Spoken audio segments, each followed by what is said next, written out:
आणि आता राज्याच्या राजकारणातली एक सगळ्यात मोठी बातमी समोर येते, कारण चंद्रशेखर बावनकुळे आणि जयंत पाटलांमध्ये भेट झाली आहे आणि ही भेट झाली आहे ती मध्यरात्री झाली आहे। मध्यरात्री बावनकुळेंच्या बंगल्यावर 1 तास भेट झाली। भेटीवेळी भाजपचे एक ज्येष्ठ मंत्रीही उपस्थित असल्याची माहिती सध्या सूत्रांकडून मिळतेय। विश्वसनीय सूत्रांनी साम टीव्हीला ही माहिती दिली आहे। चंद्रशेखर बावनकुळे आणि जयंत पाटील हे मध्यरात्री भेटलेत। 1 तास साधारणतः दोघांमध्ये चर्चा झाल्याचं पाहायला मिळतंय।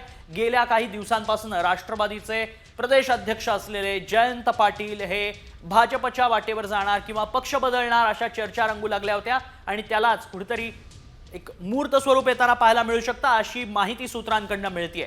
अधिक माहिती जाणून घेऊयात। आमचे प्रतिनिधी गणेश कवडे सध्या संपर्कात आहेत। गणेश, मध्यरात्री बावनकुळेंची आणि जयंत पाटलांची भेट होते, काय अधिक तपशील?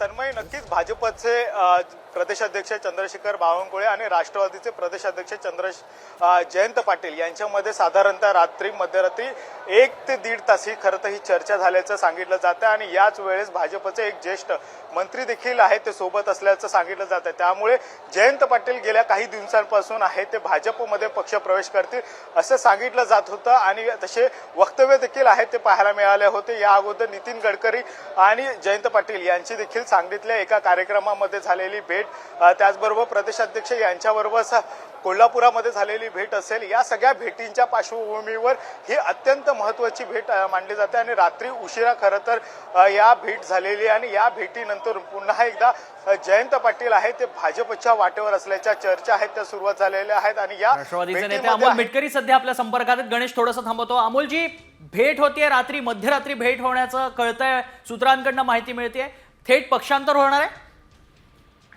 आता गेल्या अनेक दिवसांपासून जर एकंदरीत आपण परिस्थिती बघितली असेल तर त्याच्यामध्ये आता काही दिवसांपूर्वी नितीन गडकरी जी त्या ठिकाणी मला वाटते इस्लामपूरला येऊन गेले साहेबांच्या कारखान्यावर, अनेक दिवसांपासून त्यांचं तिथे ज्या पद्धतीनं अपमान केल्यासारख्या घटना घडत आहेत। म्हणजे मागे तुम्ही बघितलं असेल एका युवा नेत्यामध्ये त्यांच्यामध्ये सुप्त संघर्ष महाराष्ट्राला दिसला, तो प्रदेशाध्यक्ष पदावरून पण होता किंवा त्यांना अनेक लोकांमध्ये त्यांना अवमानजनक बोलल्या गेलं, तेव्हापासून ते अस्वस्थ आहेतच। त्यामुळे काल रात्री जर ते भेटले असतील, कारण ते निश्चित भेटले की नाही हे मला सांगू शकत नाही, पण जर ते भेटले असतील तर नक्कीच त्या गोष्टीला गांभीर्यानंच घेतलं पाहिजे। याचा अर्थ स्पष्ट आहे की ते तिथे थोडे अस्वस्थ असावेत आणि मला असं वाटतं की येणाऱ्या काळात ते योग्य तो निर्णय जो जनतेच्या हिताचा त्यांना वाटत असेल, त्यांच्या मतदारसंघाचा किंवा त्यांच्या जिल्ह्याच्या दृष्टिकोनातून, ते तसा निर्णय घेतील, यात काही दुमत नाही। अमोलजी, तुम्ही म्हणता अस्वस्थ असतील, काही कारण तुमच्यापर्यंत पोहोचली आहेत किंवा काही अशी खदखद आली आहे कानावर तुमच्या? मी सांगतो, सुप्त संघर्ष, पक्षांतर्गत जो सुप्त संघर्ष आहे की त्यांचं तिथे असलेलं प्रदेशाध्यक्ष पदच अनेकांच्या नजरेत सलतंय, अनेकांनी तशा भावना बोलून पण दाखवल्या मागच्या काळामध्ये। त्याच्यामुळे हा सुप्त संघर्ष जो आहे तो उफाळून येण्याची शक्यता नाकारता येत नाही।